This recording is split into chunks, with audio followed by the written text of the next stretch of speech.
Programme वाले जो हैं, फिटनेस वेलनेस, जो भी हमारा हेल्थ लवर है, सभी को इसकी जरूरत है। पानी के ऊपर रहेगी, लेकिन पानी की पहले भी हमने हेल्थ एजुकेशन दी है, आज की थोड़ी सी अलग रहेगी। इसको एक हेल्थ के रिस्पेक्ट में और फैट लॉस के रिस्पेक्ट में अलग अलग तरीके से देखने की जरूरत है। तो उस तरीके से आपको समझना है, और सवाल है वो पूछ सकते हो। फैट लॉस के ऊपर ये मेरा खुद का एक्सपेरिमेंट है, मैं इसलिए आपको बता रहा हूँ। मैं शुरुआत करूंगा आज से करीब 2 महीने पहले मैंने फिर से फैट लॉस प्रोग्राम स्टार्ट किया था। मैराथन वाला हुआ था एक हमारा, उससे पहले मैंने स्टार्ट करने की कोशिश करी थी। तो मैंने नोटिस किया कि मैंने अपनी कैलोरीज काफी कम कर ली थी, लेकिन मेरा फैट लॉस नहीं हो रहा था, वेट गेन हो रहा था। वेट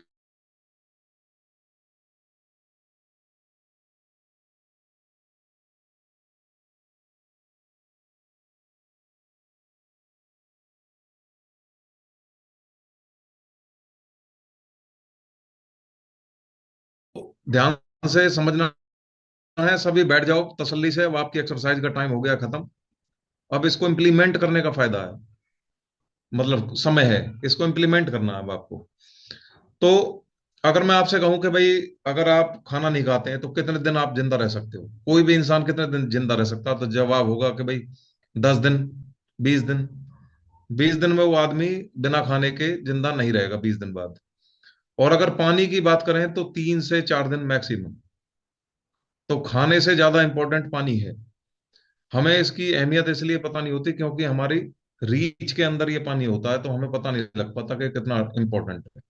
जब कोई स्ट्रैंडेड हो जाता है, कहीं ऐसी जगह फंस जाता है जहां पानी नहीं मिलता, तब समझ में आता है कि पानी हमारी बॉडी के लिए कितना अहम रोल प्ले करता है। तो ये तो हो गया जनरलाइज्ड एक पानी का यूज, कि भाई हमें कितनी जरूरत होती है। और इसकी अगर डिटेल्स में अगर आप जाओगे तो बहुत हैरानी भरे फैक्ट्स हैं, जैसे कि हमारा जो बॉडी है, ये जो दिखाई दे रही है, ये जो हार्ड मास, ये जो हमें दिखाई दे रहा है, हड्डियां, ये एक्चुअल में पानी है। 60 से 70% पानी है। यानी ऐसे समझ लो, अगर एक गिलास भरा हुआ है तो उसको आधे से ज्यादा भर दें तो इतना 70% उसको बोलते हैं। तो 70% हमारा जो है बॉडी में पानी है। ये जो कुछ हमें दिखाई दे रहा है ये एक्चुअल में पानी है। सब माइक्रोस्कोपिक लेवल पे अगर देखते हैं तो ये पानी दिखाई देगा आपको 70%। बाकी जो 30% है उसमें कोई थोड़ा बहुत मीट और ये हमारा हड्डी, ये सब ये दिखाई देगा। एक्चुअल में सारा पानी है। तो जो चीज इतनी जरूरत की है हमारी, हमारा बॉडी की कंपोजिशन इतनी बनी हुई है उस चीज से, तो हम उसी को ही नजरअंदाज कर रहे हैं। तो कितनी गलती हो रही है हमसे। ब्रेन का 75% पानी से जुड़ा, मतलब बना हुआ है। ब्रेन में जो हम व्हाइट वगैरह वो जो देखते हैं ना, कि पता नहीं इसमें ये क्या फिजिकल मैटर है, वो एक्चुअल में सारा पानी है माइक्रोस्कोपिक लेवल पे। 75%, 80% तक होता है। तो 80% जिसको वाटर से बना हुआ है और उसको पानी कम पड़ जाए, तो वो सोचो उसकी फंक्शनिंग कैसे होगी फिर। ब्लड तो होता ही वाटर है सारा। 90% उसमें वाटर होता है ब्लड के अंदर। तो ब्लड भी हमारा बहुत इंपॉर्टेंट मैकेनिज्म प्ले करता है, उसमें भी हमारा पानी की जरूरत होती है। अच्छा, मसल्स पे आते हैं। जो हम मसल्स ये देखते हैं, जितनी भी हमारी बॉडी में मसल्स बनी पड़ी है, इनमें 70% वाटर होती है। तो ऑन एन एवरेज 65% हमारी बॉडी में पानी है, जिसमें अलग अलग हिस्सों में ऊपर नीचे होता रहता है। हड्डियों में थोड़ा कम हो सकता है, ब्रेन में बहुत ज्यादा हो सकता है, मसल्स में 70% हो सकता है, लेकिन होता सब में है। हड्डियों में भी पानी है। शरीर में पानी अब आपको पता लग गया कहाँ कहाँ होता है। लेकिन अब इसको माइक्रोस्कोपिक लेवल पे अगर जूम करें तो कहाँ इसमें पानी होगा। अब जूम करते हैं, मान लीजिए मैंने कोई सेल है। अच्छा, हमारी बॉडी बनी हुई है कितने, 30 ट्रिलियन सेल से बनी हुई है। सेल्स होती है एक तरह के छोटे छोटे हिस्से, कोशिकाएं कहते हैं जिससे। तो कोशिकाओं को अगर आप जूम करोगे तो आपको क्या दिखाई देगा, एक कोशिका है, उसकी एक वॉल होती है, उसकी बाउंड्री होती है। जैसे हमारे घर हैं, घर से कॉलोनी बनी होती है, तो घर की एक दीवार होती है, बाउंड्री होती है। ऐसी सेल से जो हमारा शरीर बना हुआ है, उस सेल के चारों तरफ एक बाउंड्री होती है। तो इस बाउंड्री के रिस्पेक्ट में मैं आपको बताऊंगा पानी कहाँ कहाँ मिलेगा। तो पहली जो टर्म होती है उसको बोलते हैं intracellular fluid. Intracellular fluid, intra का मतलब होता है किसी चीज के अंदर। ठीक है, तो जैसे कॉलेजों में जब हम पढ़ते थे तो वहाँ इंट्रानेट होता था, यानी कॉलेज का अपना इंटरनेट, अंदर अंदर की कम्युनिकेशन के लिए। तो ऐसे ही इंट्रा सेल्यूलर अगर फ्लूइड की बात कर रहे हैं तो हमारी सेल के अंदर पानी की हमें हम बात कर रहे हैं। कोशिकाओं के अंदर हमारा पानी जमा हुआ है। तो 65% हमारा जो है पानी कोशिकाओं के अंदर होता है, इंट्रा सेलुलर। वहां क्यों है पानी की जरूरत? सेल को पानी की जरूरत क्यों पड़ रही है? क्योंकि वहां उसको एनर्जी बनानी है। हर सेल को एनर्जी बनानी है। हर सेल को, माइटोकॉन्ड्रिया को एनर्जी बनानी है। तो ऊर्जा, ऊर्जा कहते हैं उसको, है ना। तो ऊर्जा बनानी है, प्रोटीन बनाने हैं। हर सेल के अंदर प्रोटीन बन रहे हैं। फिर ये सेल जो है ये डैमेज भी कर रहे हैं हम डेली की भाग दौड़ में। फिर हम इस सेल को रिपेयर भी करना। तो ये सारा जो काम कर रहा है ये पानी कर रहा है, जो अंदर हमारा सेल के अंदर पड़ा हुआ है, इंट्रा सेल्यूलर। तो अगर इसमें पानी की कमी हो जाती है तो क्या होगा? फिर हम कमजोर होना स्टार्ट हो जाएंगे। हमारे को थकान होनी स्टार्ट हो जाएगी, क्योंकि एनर्जी नहीं बनेगी। फिर एनर्जी नहीं बनेगी तो थकावट आएगी, मांसपेशियां हमारी कमजोर होनी स्टार्ट हो जाएंगी। तो इंट्रा सेल्यूलर लेवल पे जो पानी है उससे तो हमारी ये चीजें होती हैं। अब वो पानी की बात कर रहे हैं जो उस बाउंड्री के बाहर पड़ा हुआ है, एक्स्ट्रा सेल्यूलर कहेंगे उसे। एक्स्ट्रा सेल्यूलर पानी कौन सा होगा? जैसे हमारा ब्लड है, ब्लड का, हमारा ब्लड का प्लाज्मा है, ये सारा कौन सा फ्लूइड है? वो हमारे जो सेल्स के बाहर पड़ा हुआ है। और वाटर रिटेंशन करके एक चीज होती है, ये टर्म आपने सुनी भी होगी। जब वाटर को रिटेंट करती है हमारी बॉडी, स्टोर करके रख लेती है, ये वाटर रिटेंशन भी हमारा एक्स्ट्रा सेल्यूलर है, यानी सेल के बाहर है। अब वजन बढ़ना इससे बहुत जुड़ा हुआ है, वो भी मैं आपको बताऊंगा कैसे जुड़ा हुआ है। अच्छा, अब एक बार अपने दिमाग पे जोर डालो सभी के सभी, और एक बार ये सोचो कि ये पानी हमारी बॉडी में जो जा रहा है ये करता क्या होगा? चलो ये तो समझ में आ गया कि उसके अंदर होता है, एनर्जी बना रहा है, प्रोटीन बना रहा है, ये सब। हम जो पानी पी रहे हैं ये जाने के बाद करता क्या होगा? इसका मेन फंक्शन क्या होता होगा? क्या उद्देश्य होता होगा? सोच के देखो एक बार। हमारे गांव शहरों में नदी नाले होते हैं। नदी नालों में पानी चलता रहता है। वो पानी कुछ करता है, ध्यान से देखोगे तो किसानों के लिए वो कुछ करता है। वो पानी क्या करता है? वो जितने भी हमारे जो खेत हैं उन सब में वो हमारे फर्टिलाइजर्स हम डाल रहे हैं उन सबको, उनकी हेल्प करता है। पानी जब तक नहीं मिलेगा वो फर्टिलाइजर काम नहीं करेगा, पानी नहीं होगा वो फसल काम नहीं करेगी। सिमिलरली जो भी मैं न्यूट्रिशन ले रहा हूँ मेरी बॉडी में, ये फ्लूइड की फॉर्म में लेता हूँ। जब आदमी अस्पताल में जाता है तो उसको फ्लूइड चढ़ाते हैं। वो इसलिए चढ़ाते हैं कि जो भी वो इंजेक्शन लगा रहे हैं, जो भी वो दवाई दे रहे हैं, जो कुछ भी वो इंजेक्ट कर रहे हैं, वो उस फ्लूइड में चलता हुआ जाएगा और पूरे शरीर में जितने भी हमारी कोशिकाएं हैं सब तक वो धीरे धीरे धीरे धीरे धीरे पहुंचा देगा। तो ग्लूकोज है हमारी बॉडी में सबसे इंपॉर्टेंट चीज, जिसको पूरी बॉडी में पहुंचाना है। तो ग्लूकोज को पूरी बॉडी में पहुंचाने के लिए पानी की जरूरत पड़ेगी। फिर हमारे आते हैं मिनरल्स, जो भी हम मिनरल्स ले रहे हैं। मिनरल्स में क्या? सोडियम, कैल्शियम, मैग्नीशियम, ये हमारे जा रहे हैं, ये भी पूरी बॉडी में पानी पहुंचाएगा। फिर आते हैं वाइटामिन्स। वाइटामिन्स भी मेरी बॉडी को जरूरत है, वो भी पानी पहुंचाएगा। तो बिना पानी के ना तो कुछ भी पहुंच रहा, ना मेरी बॉडी काम कर रही, ना एनर्जी बन रही। तो पानी बहुत ज्यादा इंपॉर्टेंट है। सारे फंक्शंस इसी से डिसाइड हो रहे हैं। अच्छा चलो, ये सारे फंक्शंस पूरे हो गए। फिर बॉडी का एक और फंक्शन है बहुत इंपॉर्टेंट, जिसको बोलते हैं डिटॉक्सिफिकेशन, यानी कि कचरे को बाहर करना। अब बॉडी में सबसे बड़ा कचरा क्या होता है, कौन बताएगा? सोच के बताओ, किसी ने सुना हो उसके बारे में। सबसे बड़ा कचरा हमारी बॉडी में क्या हो सकता है? चलो मैं पूछ नहीं रहा, अपने आप से पूछो आप। सबसे बड़ा जो कचरा है वो यूरिया होता है हमारी बॉडी में। यूरिया से बड़ा कोई कचरा नहीं है पूरी बॉडी में। जिसको हम यूरिन में पास आउट करते हैं वो यूरिया ही होता है, इसलिए उसका नाम यूरिन बोला जाता है। दूसरा जो हमारा कचरा होता है बॉडी का वो होता है क्रिएटिनिन। और तीसरा जो कचरा होता है उसको टॉक्सिन्स कहते हैं, टॉक्सिन्स। ये तीनों जो हमारे कचरे हैं ये हमारा पानी ही बाहर निकालता है। अगर पानी हमने कम पिया तो हमारे टॉक्सिन्स भी कम निकलेंगे, हमारा जो है यूरिया भी कम निकलेगा, हमारा क्रिएटिनिन भी कम निकलेगा। क्रिएटिनिन और यूरिया अगर बॉडी में इकट्ठे हो गए तो बीमारी बननी तय है। टॉक्सिन्स भी अगर बॉडी में इकट्ठे हो गए तो बीमारी बननी तय है। तो डिटॉक्सिफिकेशन के लिए ये पानी बहुत जरूरी है। कचरा को बाहर निकालने, फेंकने के लिए, फ्लश आउट करने के लिए पानी की जरूरत पड़ती है। अच्छा, अब इसके अलावा क्या बेनिफिट वाटर का? आपने देखा होगा जब बुखार आता है तो पानी बहुत ज्यादा पीने की इच्छा होती है, पानी पिलाते हैं उसको डॉक्टर। और पानी नहीं पी सकता है तो उसको फ्लूइड चढ़ा देते हैं, वहां से उसकी रेगुलेशन कर रहे हैं। तो बेसिकली कर क्या रहे हैं हम? उसका टेम्परेचर कंट्रोल कर रहे हैं बॉडी का।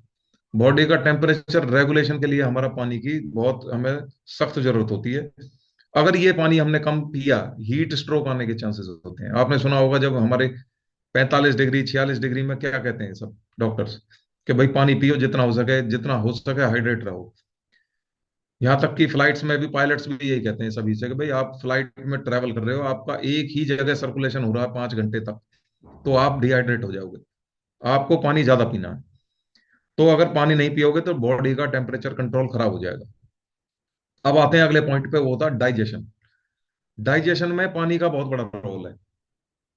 जो हम लार हमारी बॉडी में निकलती है, जो हमारे ग्लैंड, सलाइवरी ग्लैंड से जो लार बन रही है, ये क्या है? लिक्विड है, वाटर है।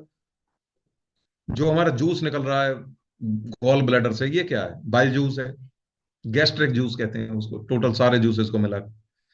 फिर हमारी जो आंत है, हमारे जो इंटेस्टीन है, उनकी जो मूवमेंट हो रही है, जो उसमें खाना मूव कर रहा है, वो भी हमारा एक तरह से वहां लिक्विड्स होते हैं सब जगह। तो अगर पानी कम पियोगे तो डी इनडाइजेशन होगी, जिसको कब्ज कहते हैं हिंदी में। तो ज्यादातर आपने देखा होगा जो कब्ज के परेशान मरीज होते हैं, उनकी डिहाइड्रेशन ही बुनियादी जड़ होती है। वो डिहाइड्रेटेड होते हैं और उनको पता नहीं होता कि हम डिहाइड्रेटेड हैं, और वो कब्जी को जो है दोष दे रहे होते हैं कि जी मेरी बॉडी में कब्ज होने पे है। एक बार पानी का कंटेंट भी उसको चेक करना चाहिए कि मैं पानी कितना पी रहा हूँ। अच्छा, अगले पॉइंट पे आते हैं, वो है जॉइंट्स का लुब्रिकेशन।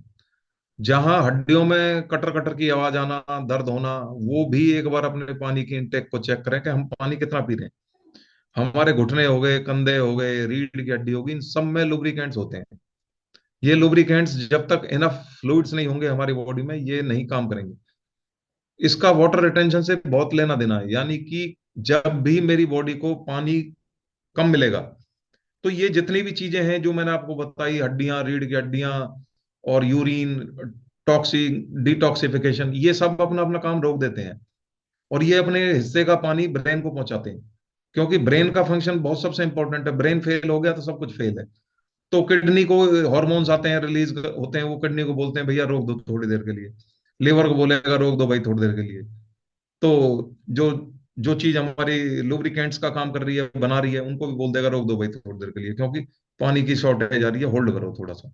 ये सब हार्मोन से काम करते हैं। इसका हार्मोन भी होता है, एडीएच कहते हैं उसको, anti diuretic hormone, diuretic hormone कहते हैं उसको।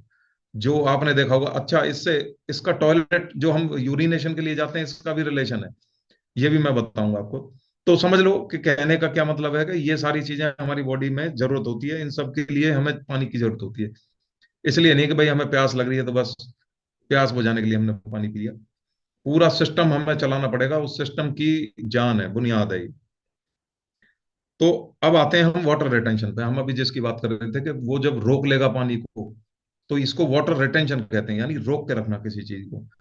अब किसी चीज को रोक के रखने की जरूरत क्यों पड़ रही है? क्योंकि उसकी कमी पड़ रही है बॉडी में।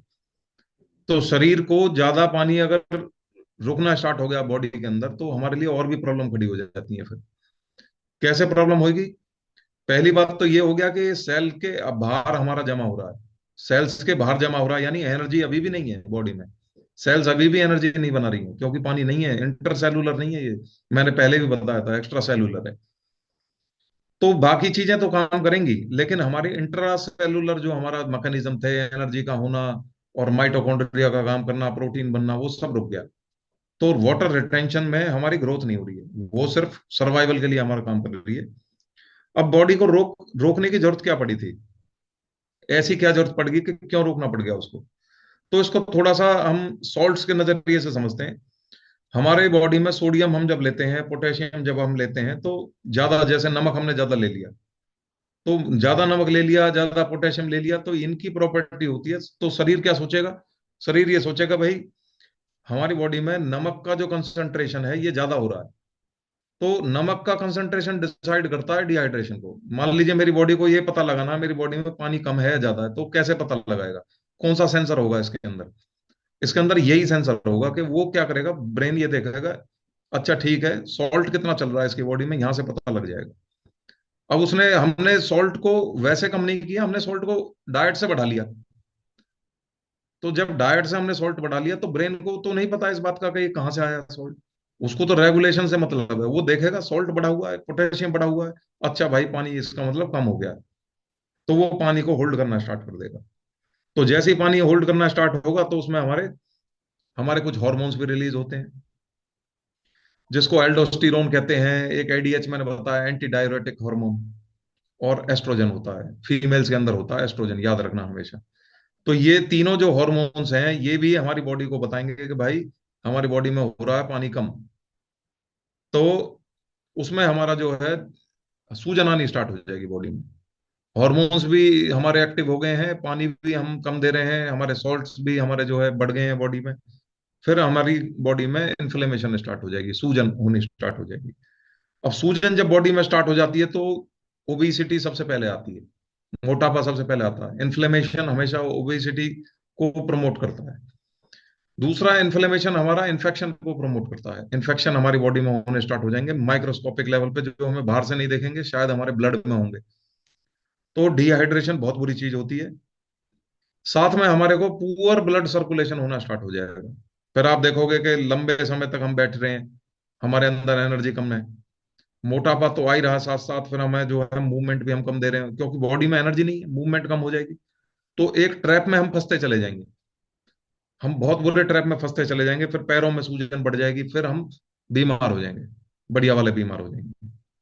तो ये सारी चीजें जब होती हैं, जब हमारी बॉडी में पानी की कमी होती है, वाटर रिटेंट करके बॉडी बैठी है। अब जो फैट लवर्स हैं, जो फैट लवर्स यानी कि जो फैट को बर्न करना चाह रहे हैं, फैट लवर्स तो नहीं कहूंगा उनको मैं, हाँ फैट लवर्स पहले रहे होंगे, तभी वो फैट इकट्ठा हुआ है, अब वो उसको बर्न करना है। अब पानी के बिना इसको बर्न करना इम्पॉसिबल है, बिल्कुल इम्पॉसिबल है। यही गलती जो मेरे से हुई थी मैं आज आपको बताऊंगा। सीधा सा इसका मैं इक्वेशन अगर जोड़ूं तो ये समझ लो कि water retention is equal to fat. जहां पानी इकट्ठा होना स्टार्ट हो गया वहां फैट बढ़ना स्टार्ट हो गया। तो ये एक इसकी बुनियाद होती है। अब लोग कहते हैं कि भाई मैं अचानक मोटा हो गया या मेरा वेट बढ़ गया, कल तो मेरा 100 ग्राम कम था, आज 250 ग्राम एक्स्ट्रा हो गया। ये जो है ये फैट नहीं है, ये वाटर वेट है। लेकिन ये जुड़ा हुआ है उसी से ही, ओबेसिटी से ही। मैंने अभी बताया कि ओबेसिटी से कैसे जुड़ा हुआ है, पानी कम होगा तो बॉडी रिटेंट करेगी, रिटेंट करेगी तो वेट बढ़ेगा, रिटेंट करेगी तो बॉडी के फंक्शन स्लो डाउन हो जाएंगे, ओबेसिटी बढ़ेगी, बढ़ जाएगा वेट, किडनी की डिसीजेस बढ़ेंगी। किडनी की तो ये बढ़ी जाएगी क्योंकि किडनी फिल्टर आउट नहीं कर पा रही कुछ भी। हार्ट के फेलियर भी हमारे देखे गए हैं क्योंकि इन्फ्लेमेशन बढ़ रहा है। लीवर की डिसीजेज होती हैं, लीवर की इसलिए होती हैं, लीवर पे भी मैं आऊंगा, लीवर इसलिए फेल हो जाता है कि लीवर का काम बढ़ जाता है।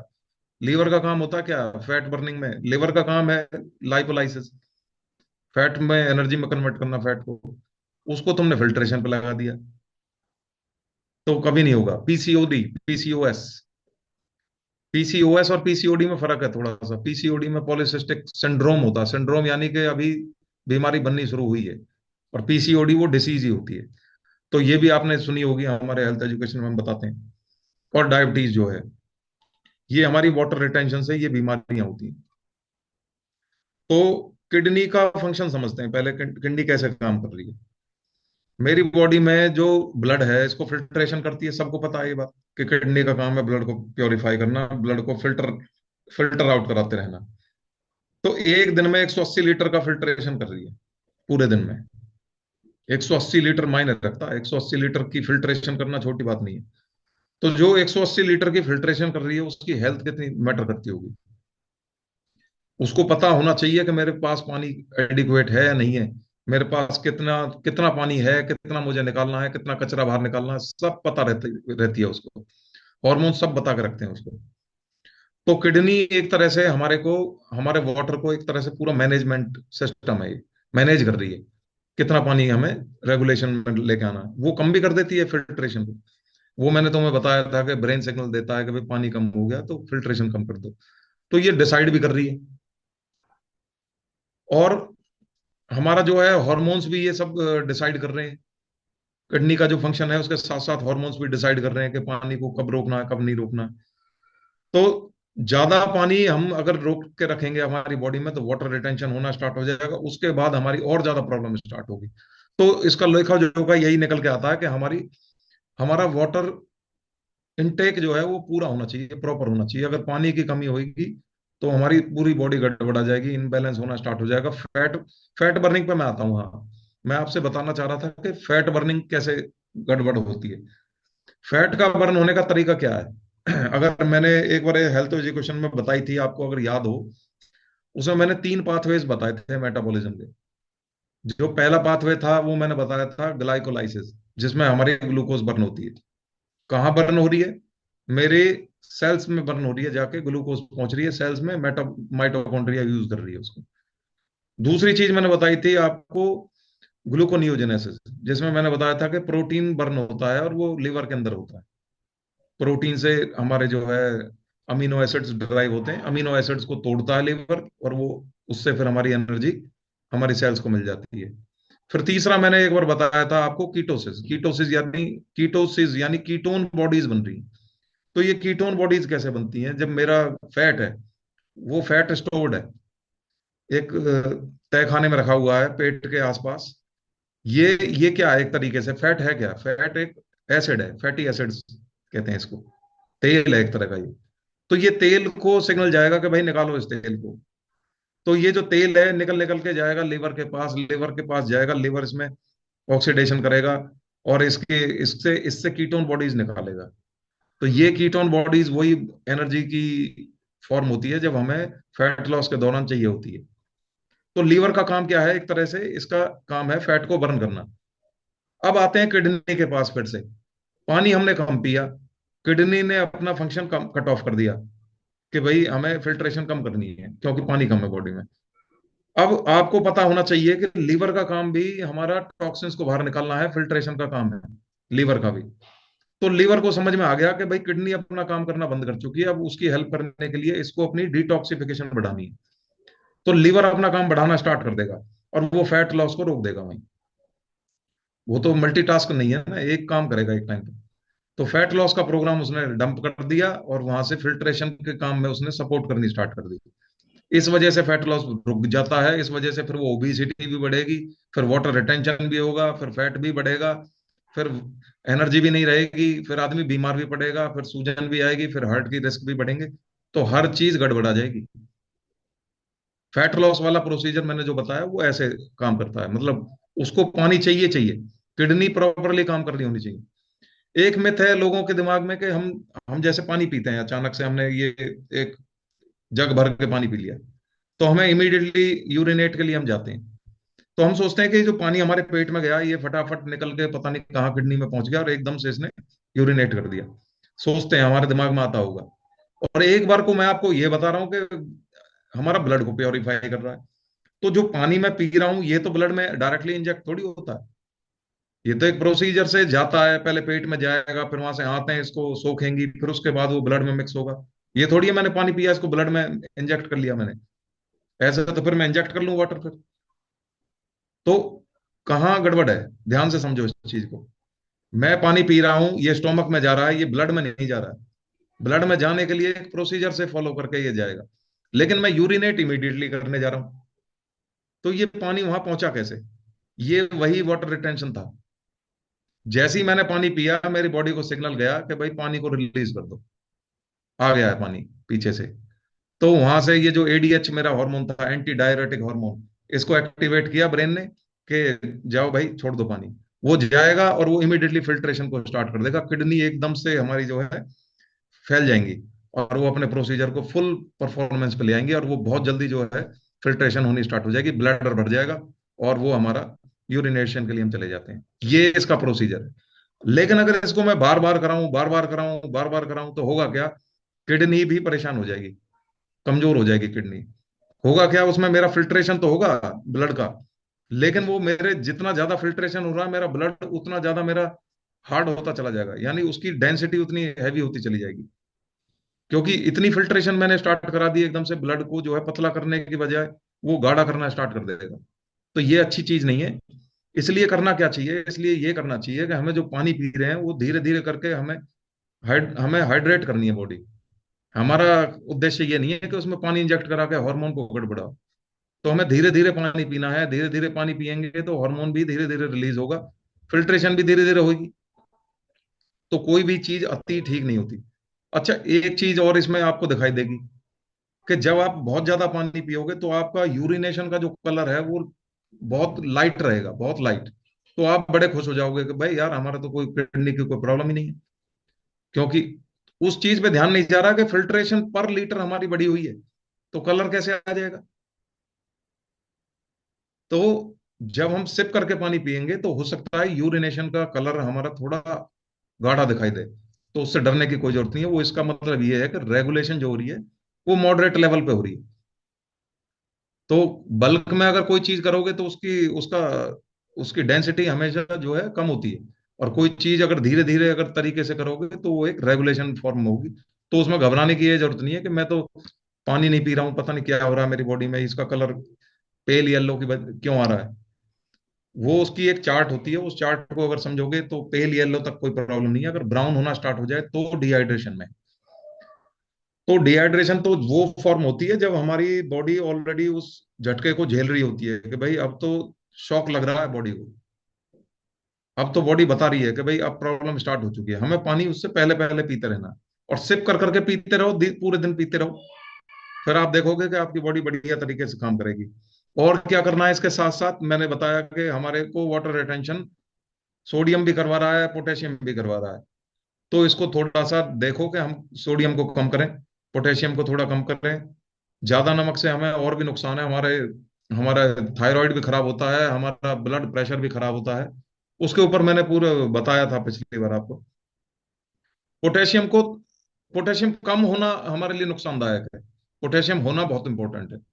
सोडियम को तो एक बार को चलो मैं मानता हूं, लेकिन पोटेशियम का होना बहुत इंपॉर्टेंट है।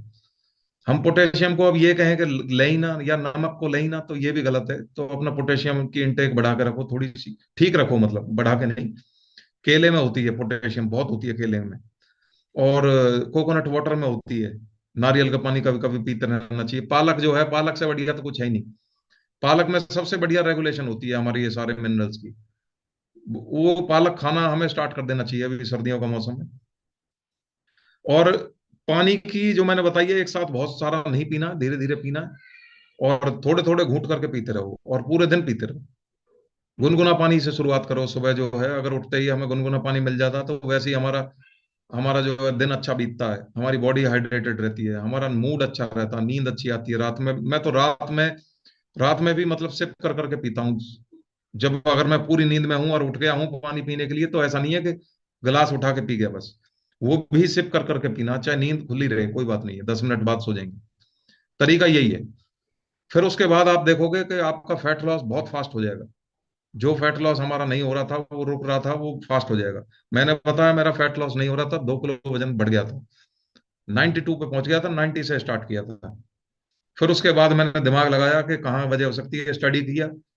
फिर स्टडी करने के बाद समझ में आया कि वाटर की कंटेंट कम थी। फिर 23 दिन के अंदर 6 किलो लॉस भी कर लिया। तो यही है, सारी साइंस है, कुछ भी नहीं है इतना इसमें मुश्किल। और मान लीजिए कोई प्रॉब्लम ही चल रही है बॉडी में, तो डॉक्टर को दिखाओ।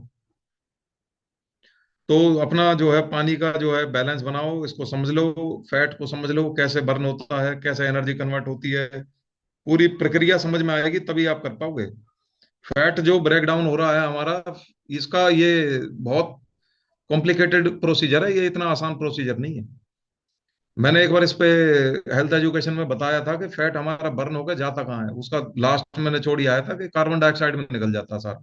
हम सोचते हैं कि ये यूरिनेशन में निकलता होगा, या ये निकलता है सारा सांस के जरिए। फैट जो बर्न हो रहा है ये सांस के जरिए बर्न हो रहा है, कार्बन डाइऑक्साइड के जरिए, पानी के जरिए। जो पानी हमारा निकल रहा है बॉडी से, स्वेटिंग हो रही है, और जो एनर्जी हम बर्न कर रहे हैं एटीपी मॉलिक्यूल्स में, एडिनोसाइन ट्राइफॉस्फेट। तो ये जो हमारा फैट बर्न हो रहा है, इसमें हर जगह पानी की जरूरत है। लिपोलाइसिस जो मैंने बताया, बीटा ऑक्सीडेशन जो मैंने बताई, उसमें पानी चाहिए। फैट मान लो तोड़ना है तो पानी चाहिए, अगर पानी नहीं है तो फैट का प्रोसीजर ही नहीं बनेगा, वो केमिकल रिएक्शन ही नहीं होगा भाई। अगर आप देखो, ऑक्सीजन नहीं मिलेगी कोई चीज कैसे बर्न हो जाएगी। ऑक्सीडेशन नहीं होगा, ऑक्सीडेशन होगा कब, जब उसको H2O, जब हम पानी से ऑक्सीजन देंगे, H2O तो दे रहे हैं हम उसको। तो वाटर नहीं देंगे तो हमारा ऑक्सीडेशन रुक जाएगा, तुरंत रुक जाएगा।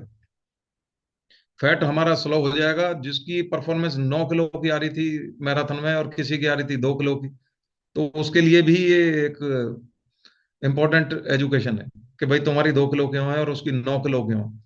वो अपना पानी का इंटेक उसने ठीक रखा था, वो स्ट्रेस भी कम ले रहा था, वो नींद भी पूरी ले रहा था, वो फैट को, कैलोरीज को काउंट करके चल रहा था, वो अपने जो है कोर्टिसोल को भी कंट्रोल करे बैठा था। और भी कुछ एक्सटर्नल फैक्टर्स हो सकते हैं कि उसको, वो जो है अपनी डाइट में कार्बोहाइड्रेट कम रख के प्रोटीन की इंटेक को पूरा रख के बैठा था, और भी बहुत चीजें हैं। तो ये समझ में आ गया होगा सभी को। शरीर में अगर आप कम पानी डालोगे तो उल्टा होगा, बॉडी पानी को रोक के रखेगी, और पानी अगर रुक गया तो वजन बढ़ना स्टार्ट हो जाएगा। फिर आप घबरा जाओगे, फिर आप कहोगे कि सब कुछ गड़बड़ हो गया, आप कैसे करें, कोच को दोष दोगे फिर आप। तो भाई अपने जो है वाटर की इनटेक को देखो कितना आप ले रहे हो, एक्सरसाइज करो, उसमें देखो कि अगर आप एक्सरसाइज में ज्यादा स्वेटिंग कर रहे हो, पसीना ज्यादा आ रहा है, तो और ज्यादा पानी पियो। उसमें हमारे इलेक्ट्रोलाइट्स भी लॉस हो जाते हैं। जो जो लोग कार्डियो वस्कुलर एक्सरसाइजेस करते हैं, उनके पानी तो लॉस होते होते हैं, इलेक्ट्रोलाइट भी लॉस होते हैं। ओआरएस पीते रहना चाहिए कभी कभी। और फिर हमारा मेटाबॉलिज्म भी स्लो हो जाएगा। ये मेटाबॉलिज्म का तो वर्ड हम हर बार यूज कर लेते हैं कि ये स्लो हो जाएगा, फास्ट हो जाएगा। भैया ये मेटाबॉलिज्म के बिना कुछ नहीं है। ये मेटाबॉलिज्म का मतलब है कि एनर्जी का बनाना। एनर्जी बनेगी तभी खर्च होगी, नहीं बनेगी तो वो पड़ा रहेगा, फैट में कन्वर्ट होगा सारा। तो सारी चीजों का बैलेंस होना जरूरी है। मसल्स लॉस होंगी फैट लॉस होने की बजाय। प्रोटीन को तो तोड़ने के लिए ही पानी चाहिए। प्रोटीन जो है मेरा बॉडी में जब जाएगा, उसको तोड़ने के लिए पानी चाहिए। हाइड्रोलाइसिस के लिए पानी चाहिए, नाम में ही हाइड्रोलाइसिस है। तो जो भी फैट लॉस हो रहे हैं उनको समझना है, ठीक है। जितने भी हमारे हेल्थ लवर्स क्लब में लोग जुड़े हुए हैं जिनका फैट लॉस रुका पड़ा है, जिनको ऐसा लग रहा है कि पता नहीं क्यों नहीं हो रहा, भैया पानी का एक बार देखो और अपना प्रोटोकॉल बनाओ पानी का। आप देखो कि प्यास लगने की इंतजार में ना बैठे रहे हम, कि प्यास लगेगी तभी पियेंगे। जब हम, प्यास लग रही होती है तो हमारी किडनी ऑलरेडी डिहाइड्रेटेड मोड में जा चुकी है, लोड मतलब पहले ही आ चुका है उस पर, तब हम पानी पीने के लिए उठे। बहुत स्लो हार्मोन है इसका, और इस हार्मोन के भरोसे बैठोगे तो फिर गड़बड़ है। तो क्या करना है तुम्हें, अपना जो रिटेंशन को कम करना है। अगली बार कोई पूछे कि वाटर रिटेंशन क्या है, तो पता होना चाहिए वाटर रिटेंशन क्या है। तो उसका जवाब दे सकते हो कि भाई अपना पोटेशियम की इंटेक को ठीक रखो, और सोडियम की इंटेक को डाउन करो, और गट गट करके पानी नहीं पीना, धीरे धीरे धीरे धीरे सिप कर करके पानी पीना। हाइड्रेटेड होना चाहिए, बॉडी का फील होना चाहिए कि हाँ पानी जा रहा है धीरे धीरे, अब हमें जो है पानी की कमी पूरी होती दिख रही। ये नहीं कि बस उठाई और बाल्टी और पी गए, वो चीज नहीं होनी चाहिए।